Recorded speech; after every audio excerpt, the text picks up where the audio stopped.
නමෝ තස්සේ භගවතෝ අරහතෝ සම්මා සම්බුද්දස්සේ නමෝ තස්සේ භගවතෝ අරහතෝ සම්මා සම්බුද්දස්සේ නමෝ තස්සේ භගවතෝ අරහතෝ සම්මා සම්බුද්දස්සේ චත්තාරි කම්මානි නාම තතහ අකුසලං කාමාවචර කුසලං රූපාවචර කුසලං අරූපාවචර කුසලං චේති පාකට්ඨාන වසේනාති.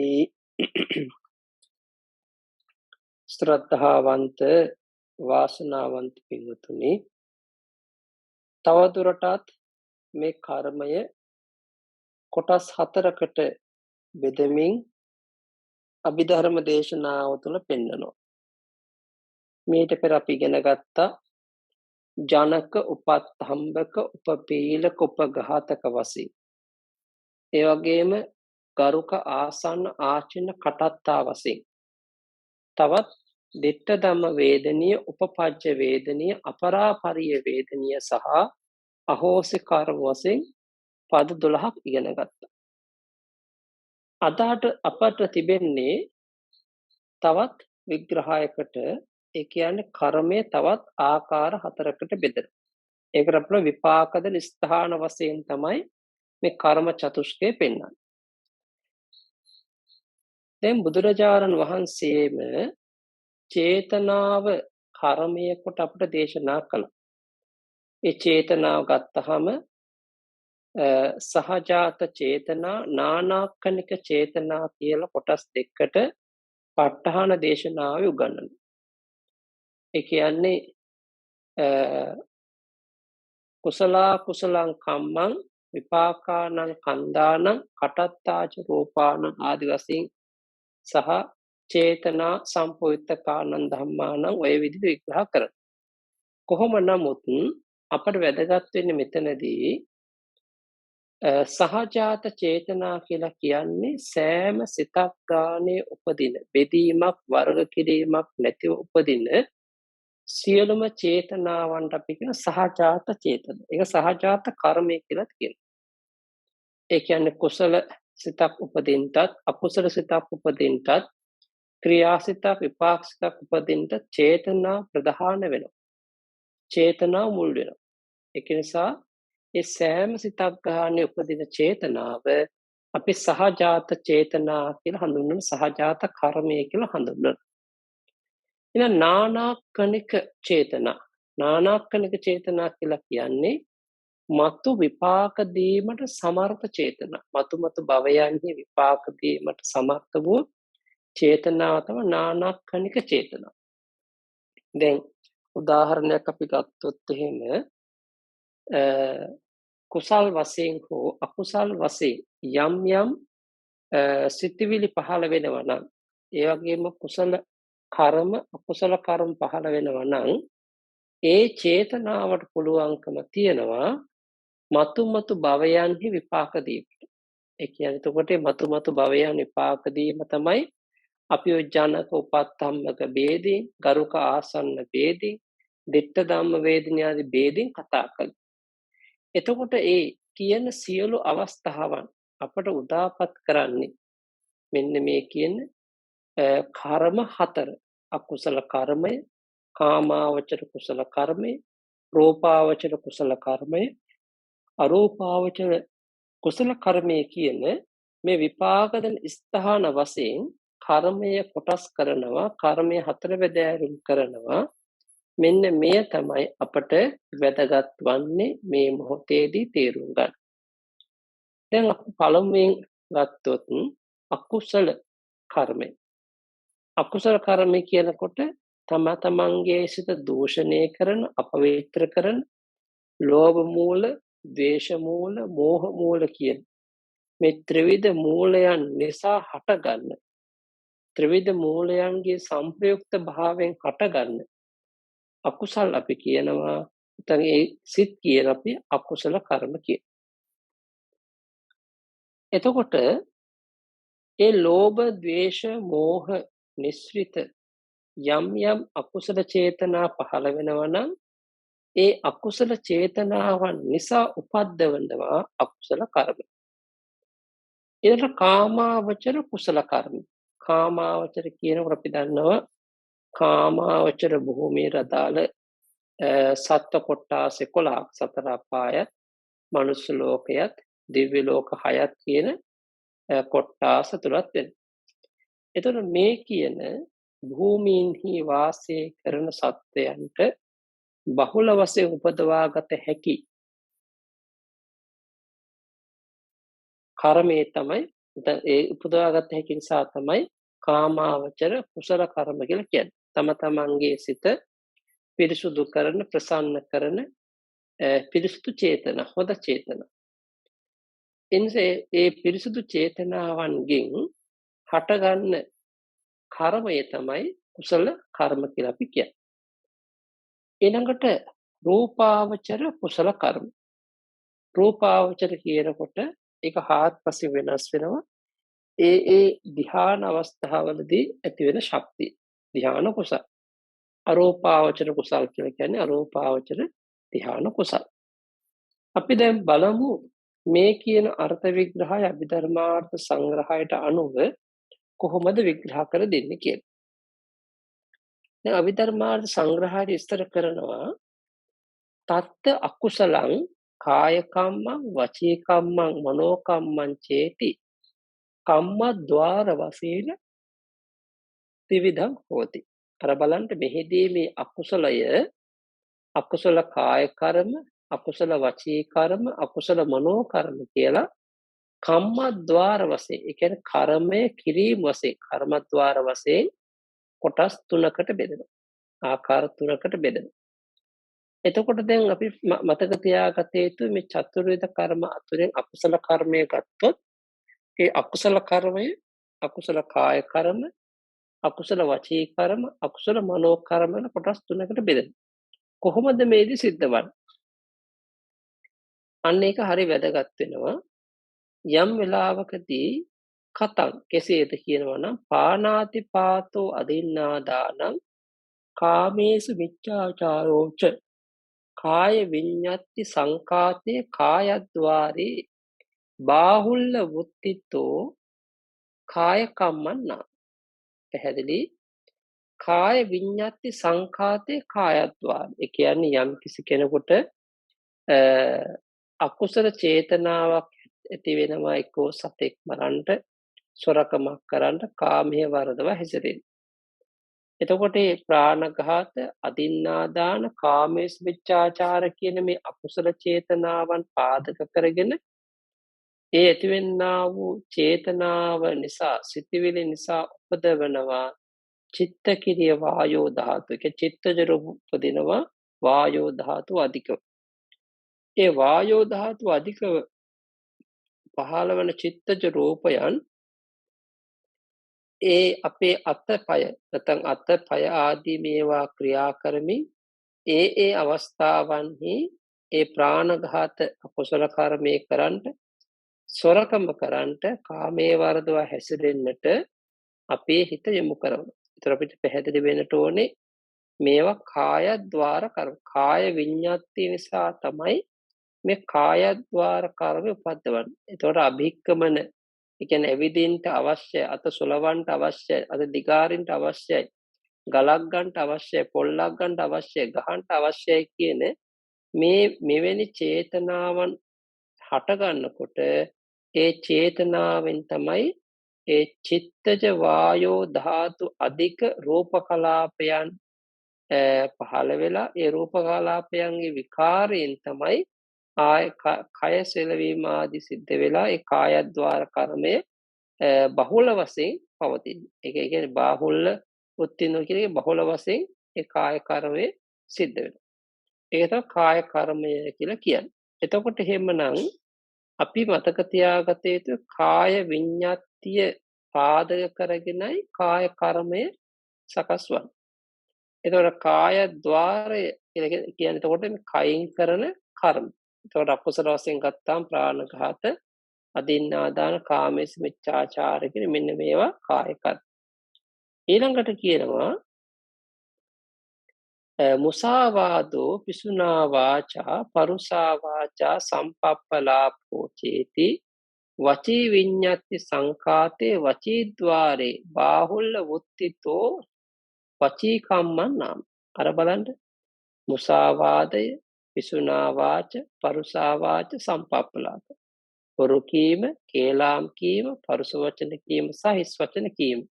මේවා වචී විඤ්ඤාති වශයෙන්, වචී ద్వාරේ බහුල වශයෙන් ඇති වෙන නිසා තමයි වචී කම්ම කියලා කියන්නේ. එතකොට දැන් අපි කාය කර්ම දන්නවා, වචී කර්ම දන්නවා.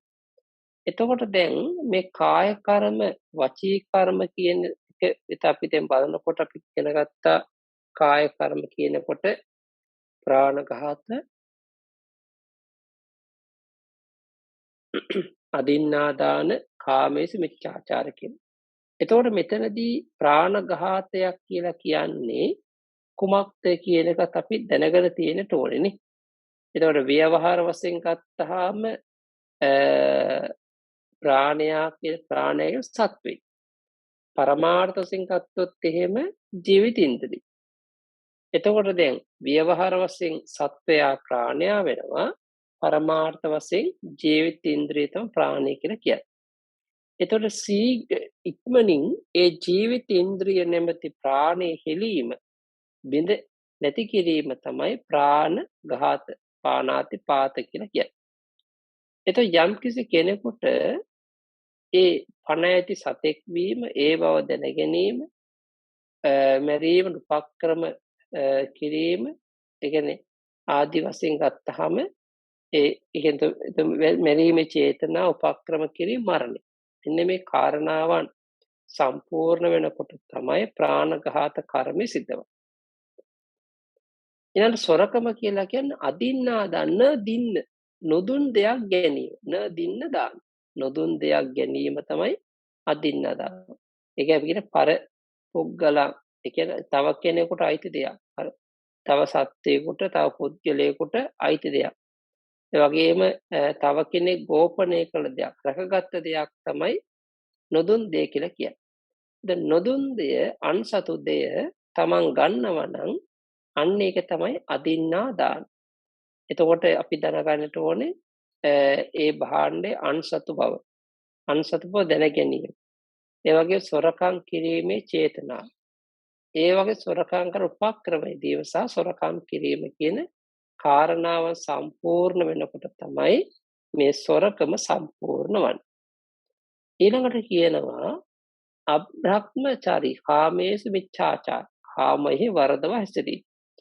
මෙතනදී අර විවාහක අවිවාහක ભેදයක් තියෙනවා. දැන් විවාහක කෙනෙක් තමන්ගේ ඒ විවාහක බිරිඳ හෝ ස්වාමි පුරුෂයා සමග ජීවත් වීම කාමේසු මිච්ඡාචාරයක් නෙමෙයි. නමුත් බාහිර වශයෙන් තමන් එවැනි දෙයක යෙදෙනවා නම් ඒක කාමේසු මිච්ඡාචාරයක් වෙනවා. බ්‍රහ්මචර්යාව සමාදන් වූ කෙනෙකුට නම් තමන්ගේ විවාහ ජීවිතේවත් ගත කරන්න සුදුසු වන්නේ නැහැ. ඒක නිසා අපි අර අබ්‍රහ්මචර්යාවයි කාමේසු මිච්ඡාචාරා වේරමණී කියන දෙකේ වෙනස තේරුම් ගන්නට ඕනේ. විශේෂ දවස්වල අපි අබ්‍රහ්මචර්යා වේරමණී, ඒ කියන්නේ බ්‍රහ්මචාරී සීලය රකින්නවා. සමහරක් සාමාන්‍ය දවස්වල කාමයේ වරද හැසිරීමෙන් වැළකීමේ සීල සමාදන් වෙනවා. ඒතකොට අපි දැන් දැනගන්න කාමේසු මිච්ඡාචාර, කාමයේ මිත්‍යාචාර, වැරදි විදිහට හැසිරීම. එතකොට මෙතනදී සුරාපානය කාමේසු මිච්ඡාචාරයටම ඇතුළත් කළද? මොකද ඇස කන නාසාදී මේ පංචකාම සම්පත් වැරදි විදිහට පිනවීමත් එක අර්ථයක්. එතකොට ඒ වැරදි සුරාපානයත් එක් පැත්තකින් ඒ ක්‍රියාවට සම්බන්ධයි. ඒ නිසා අපි අර සරල වශයෙන් ගත්තාම කාමයේ වර්ධව හැසිරීමයි අබ්‍රහ්මචර්යාවයි ගත්තාම එක ලොකු වෙනසක් තියෙන. ඒක තම තේරුම් ගන්න. සුරාපානයත් අපිට කාමේසු මිච්ඡාචාරය තුළ තමයි ඇතුළත් කරලා තිබෙන්නේ. ඊළඟට දැන් මේ වචී විඤ්ඤාති පාදක කරගෙන තමයි මුසාවාදී සිද්ධ වෙන්නේ. ඒ කියන්නේ Tamanට බොරුවක් කියන්න, කේලම් කියන්න, හිස් වචනයක් පරස වචනයක් කතා කරන සිතක් පහළ වෙනවා.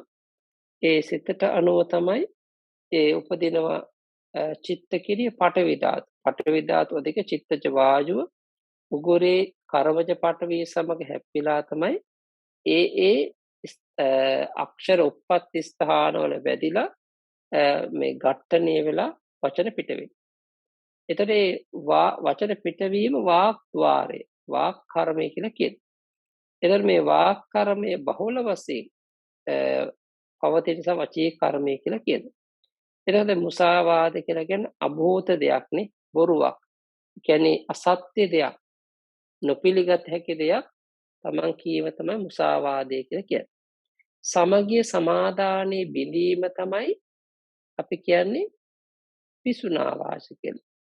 පින්සති සාමග්ගින් සංචුන්නේති වික්කිපති ප්‍රියභාවං ශුඤ්ඤං කරෝති පිසුනා. ඒ කියන්නේ ඕනෝතද ප්‍රියභාවය නැති කිරීම තමයි පිසුනා වාචා කියලා කියන්නේ. එතකොට පරුසා වාචා කියලා කියන්නේ පරුසං කරෝති. ඒ කියන්නේ පරුෂයක් කියන්නේ. තමන්ට හෝ අන් අයට නපුරක් කිරීම තමයි පරුස වචන කියලා කියන්නේ. ඒ කියන්නේ එතකොට හිතවත් බව ප්‍රියමනාප බව නැති කිරීම තමයි ඒකෙන් සිද්ධ වෙන්නේ. ඊළඟට සම්පප්පලාප කියලා කියන්නේ එතකොට හිස් වචන. කිසිම කෙනෙකුට උපකාරයක් නැති ප්‍රයෝජනයක් නැති දෙයක් කතා කිරීම. එතකොට අපි දන්නවා එහෙමනම් වචනයෙන් වන වැරදි හතරක් තියෙනවා. බොරු කීම, කේලම් කීම, හිස් වචන කීම සහ පරුස වචන කීම. මෙන්න මේවා අපි හොඳට හිතලා තේරුම් අරගෙන ඒවා සියල්ලක් අකුසල කර්ම කියලා වටහා ගත්තොත් ඒවා වචී කර්ම හැටියට අකුසල වචී කර්ම හැටියට ඉගෙන ගන්න පුළුවන්, කතා කරන්න පුළුවන්. ඊළඟට පැහැදිලි කරනවා අවිජ්ජා ව්‍යාපාදෝ මිච්ඡාදිට්ඨි චේති අඤ්ඤත්‍රාපි විඤ්ඤාත්තිය මනස්මින් යේව බාහුල්‍ය වුත්තිතෝ මනෝකම්මන. අවිජ්ජා කියලා කියන්නේ අන්සතු වස්තුව පර සම්පත්තිය තමන්ගේ අභිමුඛයට තමන් සතු කර ගැනීමේ බලවත් ලෝභ චේතනාව තමයි අවිජ්ජාව කියලා කියන්නේ. ව්‍යාපාදය කියලා කියන්නේ හිතවත්කම ඕනෝන් අතර තියෙන සැපය විනාශයටපත් කරන ඒ දූෂිත චේතනාව තමයි ව්‍යාපාදය කියලා කියන්නේ.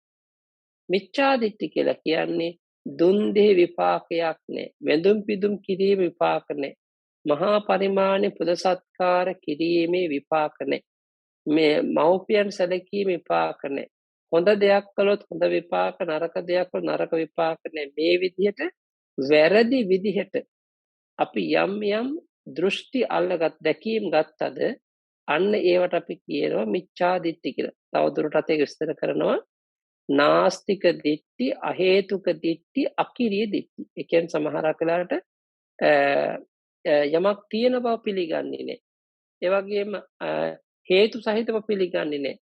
යම් ක්‍රියාවක් කරවේ විපාක තියෙන බව පිළිගන්නේ. ওই විදිහට මිත්‍යා දෘෂ්ටිය මේවා කාය විඤ්ඤාති, වචී විඤ්ඤාති නැතිව මනස්මින් යේව බාහුල්‍ය වුත්තිතෝ සිතෙහිම බහුල වශයෙන් පවතින නිසා තමයි එය මනෝ කර්මය කියලා කියන්නේ.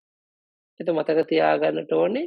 අන්සතු වස්තුව තමන්ගේ අභිමුඛයට ගැනීමේ බැසගත් බලවත් චේතනාව, බලවත් ලෝභය තමයි අවිජ්ජාව. තමන්ගේ හිතේ තියෙන සැපය, සතුට, ශාන්තිය විනාශ කරලා දූෂිත කිරීම තමයි ව්‍යාපාදේ. වැරදි විදිහට යමක් දැකීම, ග්‍රහණය කර ගැනීම තමයි මිච්ඡා දිට්ඨි කියලා කියන්නේ. එතකොට මෙන්න මේ කියන මනෝ කර්මය එහෙමයි. ඒතර අපි දැන් දන්නවා කාය කර්ම 3යි, වචී කර්ම 4යි, මනෝ කර්ම 3යි. මේකට අපි කියන දස අකුසල කියන. එතකොට දැන් දස අකුසලයේ ගත්තාම එය අකුසල් වශයෙන් 10ක් වුණාට අකුසල චේතනා, හැබැයි කර්මපතත් මෙතනදී සිද්ධ වෙනවා. දැන් කර්මය සහ කර්මපතය කියන දෙක තේරුම් ගන්න කෙටියි. අකුසල කර්මය කියලා කියන්නේ වැරදි චේතනා, අකුසල් කිරීමේ චේතනා. ඒ කියන්නේ පවක් කිරීමේ, වරදක් කිරීමේ චේතනාව තමයි අකුසල කර්ම. හැබැයි ඒ චේතනාවට අනුව කාය කර්ම වශයෙන් හෝ වචී කර්ම වශයෙන් හෝ මනෝ කර්ම වශයෙන් ඒ ක්‍රියාවේ යෙදීම අකුසල කර්ම පතයක් කියලා හඳුන්වනවා. එතකොට අපි මතක තියාගත යුතු අකුසල කර්මය බලවත් කුසල ශක්තියෙන් ප්‍රතිබාහනය කරන්න පුළුවන්. යටපත් කරන්න පුළුවන්. ඒ වුණාට ඒ අකුසල කර්ම පත මොනතරම් බලවත් කුසල් කරත් ඒ කුසලයන්ගෙන් ඒවා යටපත් කරන්න බෑ. ඒවා විනාශ කරන්න බෑ. ඒවා ගෙවන්න බෑ. ඒවා අනිවාර්යයෙන්ම ප්‍රතිසන්ද විපාක ප්‍රවෘත්ති විපාක ගෙන දීමට සමර්ථයි. ඒ වගේ සංසාර වසනාතුරා විපාක දීමට සමර්ථයි. හැබැයි සමහරක් වෙලාවට ඒ අකුසල චේතනාව අහෝසි වෙලා ගියොත් එය අහෝසි කර්මයක් තමන්ට විපාක දීමේ වැළකී සිටින්න පුළුවන්. කොහොම නමුත් දැන් අපි ඉගෙන ගන්නට ඕනේ මේ කියන ප්‍රාණඝාත ආදී අකුසල් උපදින්නේ මොන වගේ අකුසල් සිත් පාදක කරගෙනද කියලා. අන්න ඒකත් වැදගත් වෙනවා. තේසු පානාති පාතෝ පරුසා වාචා ව්‍යාපාදෝච දෝෂ මූලේන ජායත්. අන්න බලන්න. ඔවුන් අතුරෙන් ප්‍රාණඝාත අකුසල කර්මය, පරුසා වාචා අකුසල කර්මය, ව්‍යාපාද අකුසල කර්මය දෝෂ මූලයෙන්ම ද්වේෂයේ මුල් වෙලාම දේශ මූල සිතින්ම හටගනි. එතකොට එහෙමනම් කාය කර්ම වශයෙන් ප්‍රාණඝාත, වචී කර්ම වශයෙන් පරුසා වාච, මනෝ කර්ම වශයෙන් ව්‍යාපාද කියන මේ අකුසල කර්මයන් හටගන්නේ දෝෂ මූල සිතින්. කාමේසු මිච්ඡාචාරෝ අවිජ්ජා මිච්ඡා දිට්ඨි ලෝභ මූලයෙන්. කාමයෙහි වරදවා හැසිරීම කියන කාය කර්මයක්, අවිජ්ජා කියන්නේ අනුසතු වස්තුව තමන්ගේ අභිමුඛයට ගැනීමේ බලවත් ආසාවත්, මිත්‍යා දෘෂ්ටියත් කියන මෙන්න මේ අකුසල කර්මපත සකස් වෙන්නේ ලෝභ මූල සිතෙන්මයි. එතකොට සේසානි චත්තාරි තිමූලේ සම්භවಂತಿ. ඉතිරි 4 දෙනා. ඒ කියන්නේ සොරකම් කිරීම, ඒ වගේම බොරු කීම, කේලාම් කීම, හිස් වචන කතා කිරීම. මේ කින 4 දෙනා තිමූලේහි සම්භවಂತಿ. එක ලෝභයෙන් සට ගන්න පුළුවන්, ද්වේෂයෙන් සට ගන්න පුළුවන්, මෝහයෙන් සට ගන්න පුළුවන්. ඒ කියන්නේ අපි ඕනෑම අකුසල මූලයකින් සොරකම් කරන්න පුළුවන්. දැඩි ආසාවට සොරකම් කරන්න පුළුවන්. තරහ නිසා සොරකම් කරන්න පුළුවන් නේද? ඒ වගේම බොරු කියන්න පුළුවන්, කේලම් කියන්න පුළුවන්, හිස් වචන කතා කරන්න පුළුවන්. මෙන්න මේ විදිහට තමයි අපි තෝරාගත යුතු වන්නේ. චිත්තුප්පාද වශයෙන් පනේතං අකුසලං සබ්බත්තාපි ද්වාදස විදං හෝති. චිත්තෝත්පාද වශයෙන් ගත්තොත් මේ අකුසල දස අකුසල කර්මය කර්මපතය සියලු තැන්නේ අකුසල් සිත් වශයෙන් චිත්තෝත්පාද වශයෙන් ගත්තාම අකුසල් සිත් 12ක් වෙනවා කියන එක තමයි පෙන්නන්නේ. අන්න ඒක මතක තියාගත යුතුයි. මේ අකුසල සිත් වශයෙන් ගත්තොත් 12යි. මේ අකුසලය චේතනා වශයෙන් ගත්තාම චේතනා 12යි. ද්වාර වශයෙන් ගත්තාම කාය අකුසල කාය කර්ම, කුසල වචී කර්ම, කුසල මනෝ කර්ම කියලා 3යි. ඊළඟට විශේෂයෙන් අකුසල කර්ම පත වශයෙන් ගත්තාම 10යි. ඒකේතොර කාය කර්ම 3යි, වචී කර්ම 4යි, මනෝ කර්ම 3යි. එතකොට අපි දන්නවා ලෝභ මූල සිතින් හටගන්න, ද්වේෂ මූල සිතින් හටගන්න, ත්‍රිමූලයෙන් හටගන්න අකුසල කර්ම මොනවද කියලා අපි ඔන්න ඉගෙන ගත්තා, සාකච්ඡා කළා. දැන් ඊළඟට අපි යනවා කුසල පාක්ෂික ධර්ම ගැන කතා කරන්න. කාමාවචර කුසලම් පිච්ච කායද්්වාරයේ පවත්තං කායකම්. අනබර කාමාවචර කුසලයක් වුණත් කුසල චේතනාවක් හටගෙන ඒ කුසල චේතනාවට අනුව කාය විඤ්ඤාති මුල් කරගෙන ඒ කායද්්වාරයෙන් යම් යම් කුසල කර්ම සිද්ධ කරනවා නම් ඒකට කුසල කාය කර්ම කියලා කියන්නේ. වචීද්්වාරයේ පවත්තං වචී කම්ම. වචීද්්වාරයේ පවතින කර්මය වචී කර්මය. මනෝද්්වාරයේ පවත්තං මනෝ කම්මං චේති. මනෝද්්වාරයේ පවතින කර්මය මනෝද්්වාරය. ඒතර අපි දන්නවා දැන් කෙනෙකුට යම් කිසි පින්කමක් කරන්න සිතක් පහළ වෙලා ඒකට අනුව කයින් ඒ ක්‍රියාව යෙදෙනවන කුසල කාය කර්ම. වචනෙන් ඒ ක්‍රියාව යෙදෙනවන කුසල වචී කර්ම. සිතින් ඒ ක්‍රියාව යෙදෙනවන කුසල මනෝ කර්ම. එහෙමනම් මෙතනදී කර්මද්වාර වශයෙන් 3ක් කියලා මේ එසේම ඒ කාමාවචර කුසල් උපදින්න පුළුවන් අරමුණු. දාන, සීල, භාවනා වශයෙන් ගත්තාම චිත්තෝත්පාද වශයෙන් 8 වේද. කියන්නේ දන් දීම, සිල් රැකීම, භාවනා කිරීම කියන මෙතර විද පුණ්‍ය ක්‍රියාවන් ආශ්‍රය නිශ්‍රේ කරන අරමුණු කරගෙන උපදින චිත්තෝත්පාද වශයෙන් සිත් වශයෙන් ගත්තොත් එහෙම කාමාවචර කුසල් සිත් 8යි තිබෙන්නේ. ඒවට අපි කියන සෝමනස්ස සහගත සිත්, උපේක්ඛා සහගත සිත්, ඥාන සංප්‍රයුක්ත විප්‍රයුක්ත සිත්, අසංකාරික සසංකාරික සිත්. ඉතින් මේ කියන දාන සීල භාවනා කුසල් අපි සිදු කරන පිළිවෙල ගත්තාම සයංකාර කුසල්, පරංකාර කුසල්, සාහත්තික කුසල්, ආනත්තික කුසල්, සම්පජඤ්ඤ කුසල්, අසම්පජඤ්ඤ කුසල් කියලා බෙදෙනවා. සයංකාර කියලා කියන්නේ තමන්ම හිතලා, හොඳින් හිතලා කල්පනා කරලා ඒකේ වැටහීමක් ඇතුව කරත් කුසලයේ සෝමනස් සහගත කුසලයක් බවට පත් වෙනවා. පරංකාර කුසල තව කෙනෙක් කරන දිහා බලබලයේ කුසලයේ කරද්දී උපේක්ඛා සහගත වෙන්න පුළුවන්. ඒ වගේම තමයි සාහත්තික සියතින් ඒ කුසලයේ කරද්දී ඒක අසංකාරික වෙන්න පුළුවන්. ආනත්තික කුසල තව කෙනෙක්ගේ අනක් නිසා කරද්දී ඒක සසංකාරික වෙන්න පුළුවන්. සම්පජඤ්ඤ නුවණින් ආනිසංස ගැන දැක කරද්දී ඒක සම්පජඤ්ඤ කුසලයක්. ඒ වගේම අසම්පජඤ්ඤ කුසල නුවණින් තොරව කරන කුසල. ඒතර ඔය කියන කාමාවචර කුසලයම සයංකාර, පරංකාර, සාහත්තික, ආනත්තික, ඒ වගේම සම්පජඤ්ඤ, අසම්පජඤ්ඤ කියලා කොටස් වලට බෙදලා අර්ථ දක්වන්න පුළුවන්.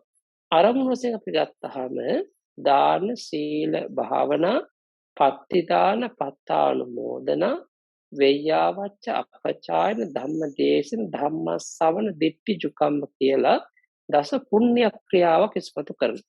දානය, දන් දීම, සීලය, සිල් රැකීම, භාවනා කිරීම. ඒ වගේම පින් දීම, පින් අනුමෝදන් කිරීම, වත් පිළිවෙත් දැක්වීම, ඒ වැඩිහිටියන් කර බුහුමන් දැක්වීම, ධර්ම දේශනා කිරීම, ධර්ම ශ්‍රවණය කිරීම, සම්මා දිට්ඨිය පෙරටු කරගෙන කටයුතු වල නියැලීම. මෙන්න මේ කියන දස පුණ්‍ය ක්‍රියාවන් එකක් ගානේ මේ කාමාවචර කුසාසිත 8 උපදිනකොට ඒක ප්‍රේදගත වෙලා කුසාසිත 80ක් බවට පත් වෙනවා. එතකොට ඒ කියන්නේ දානයේ කියන කුසාසිත 8ෙම සිද්ධ වෙන්න පුළුවන්. සීලය කියන 8ෙම සිද්ධ වෙන්න පුළුවන්. අන්න යනෝ තමයි අපි කාමාවචර කුසාසිත 8 අරමුණු 10න් ගුණිත වෙනකොට කාමාවචර කුසලය 80 වැදෑරු බවට පත් වෙනවා. එතකොට එහෙමනම් අපි මතක තියාගත යුතුයි මේ කාමාවචර කුසලයේද කාය කර්ම වශයෙන්, වචී කර්ම වශයෙන්, මනෝ කර්ම වශයෙන් බෙදුණා. ඒ වගේම තමයි දාන සීල භාවනා ප්‍රධාන වශයෙන් කොටස් තුනකට බෙදලා සිත 8 වැදෑරු වශයෙන් බෙදලා නැවත දස පුණ්‍ය ක්‍රියා වශයෙන් විස්තර කරගන්න යෙදුණා. එතකොට එහෙමනම් කියන තම් පනේතං වීසති විධම්පි කාමාවචර කම්ම මිච්ඡේව සංඝහං ගච්ඡති. අනබලන්න මේ කුසල් අකුසල් වශයෙන් විස්තර කුසල් වශයෙන් අපි 8ක් අකුසල් වශයෙන් 12 කතා කරපු වීස්ත්‍යාකාර වූ මේ කර්මය කාමාවචර කර්මයම කියලා අපි සංග්‍රහ කරන කාමාවචර කර්මය කියලා දැනගන්න කියලා කියනවා. එතකොට බල කාමාවචර කර්මය ගත්තාම කුසල් වශයෙන් 8යි අකුසල් වශයෙන් 12යි අන කාමාවචර චිත්තෝත්පාද 20ක් අපට ධර්මයේ තුල උගන්වනවා. එතකොට මේවා අපට උපදින්නේ එක්ක කාය කර්ම, වචී කර්ම, මනෝ කර්ම වශයෙන්. ඒ වුණත් මතක තියාගත යුතුයි චක්කුද්්වාර, සෝතද්්වාර, ගහනද්්වාර, ජීවහද්්වාර, කායද්්වාර, මනෝද්්වාර කියන මේ දොරටු 6ක් ඇසුරෙන්ද මේ කියන කර්ම හට ගන්නවා, මේ කර්ම පහළ වෙනවා, මේ කර්ම ක්‍රියාවට නැං වෙනවා.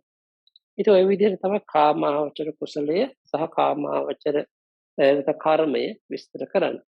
ඊළඟ රූපාවචර ගත්තහම රූපාවචර කුසලම් පන මනෝකම්ම මේ රූපාවචර කුසලයක ධ්‍යාන කුසලයක්නේ. එය මනෝකම්ම මේ සිතීම විතරයි.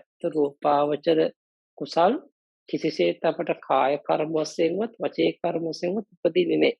ඒවා අනිවාර්යෙන් උපදින්නේ මනෝ කර්ම වශයෙන්ම. තංච භාවනාමය අප්පනාපත්තං ජානංග බෙහෙදෙන පංචවිධං හෝති. එතකොට එය භාවනාමය කුසලයක්. ඒ විතරක් නෙවෙයි අර්පණා කුසලයක්. ඒ විතරක් නෙමේ ධානාංග වලින් යුක්ත කුසලයක්. පංචම ධානය දක්වා වැඩෙන ආකාර පහක කුසලයක්. ප්‍රථම ධාන කුසලයේ, ဒုတိ ධාන කුසලයේ, තතිය ධාන කුසලයේ, චතුර්ථ ධාන කුසලයේ, පංචම ධාන කුසලයේ කියලා මේ රූපාවචර මහග්ගත කුසලයට අපට කොටස් පහකට බෙදෙනවා. කොටස් පහකට අර්ථ විග්‍රහ කරනවා. ඒකට ඒවා ධාන අංග වශයෙන් තමයි වෙන් වෙන්නේ.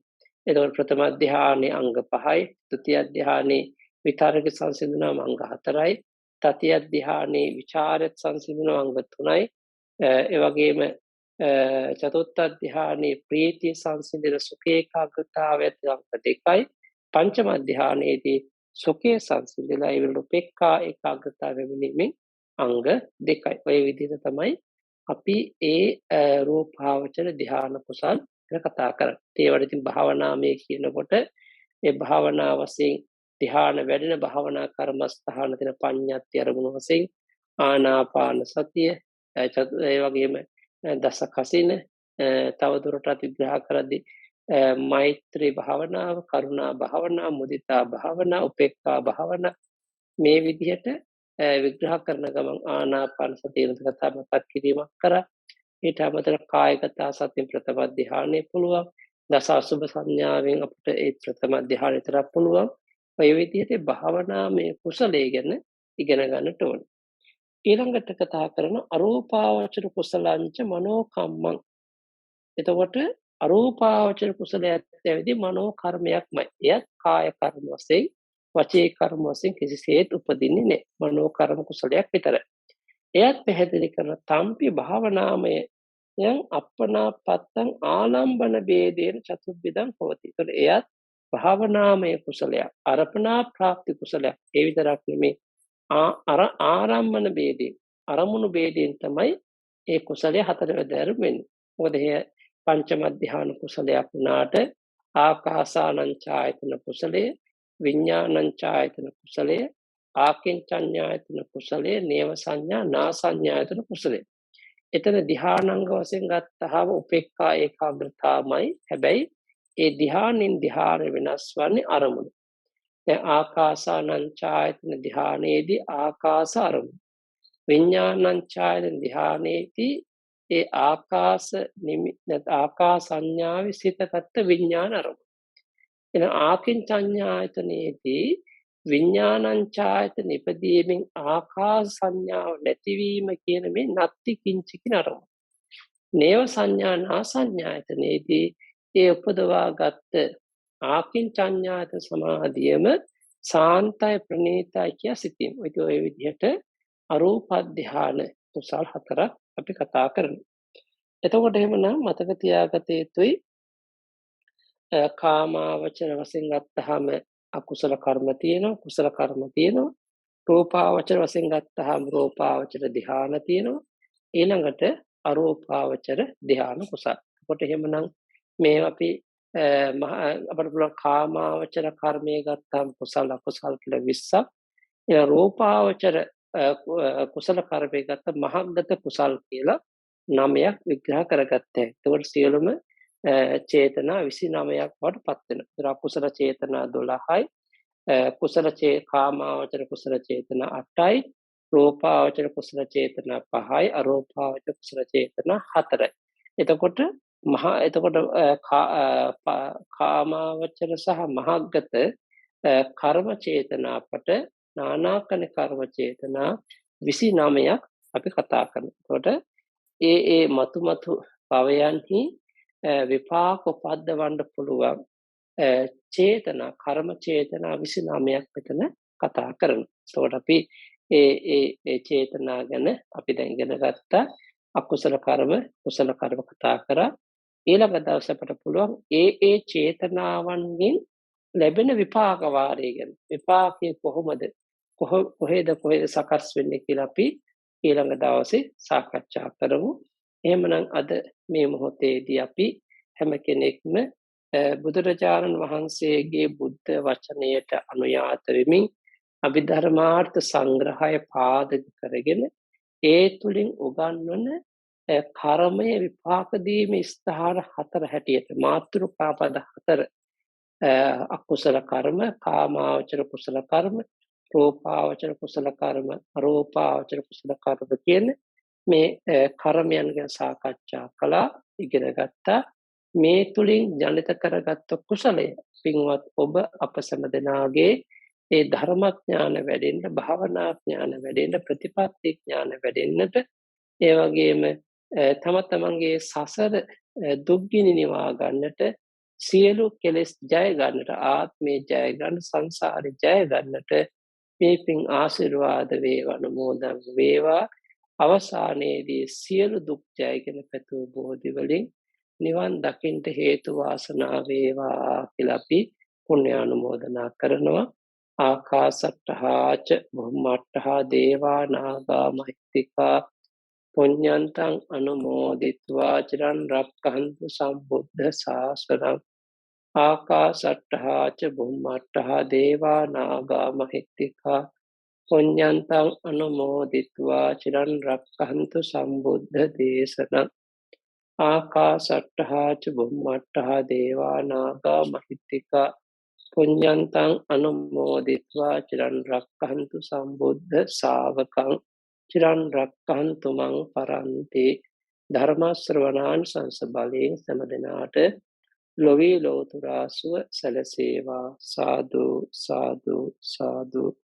අභිවාදන සීලිස්ස නිච්ඡං බුද්ධා පචායිනෝ චත්තාරෝ ධම්මා වඩ්ඩන්ති ආජුවන්නෝ සුඛං බලං ආයුරාරෝග්‍ය සම්පatti සග්ග සම්පatti මේවච අතෝ නිබ්බාන සම්පatti මිනාතේ සමිච්ඡතු.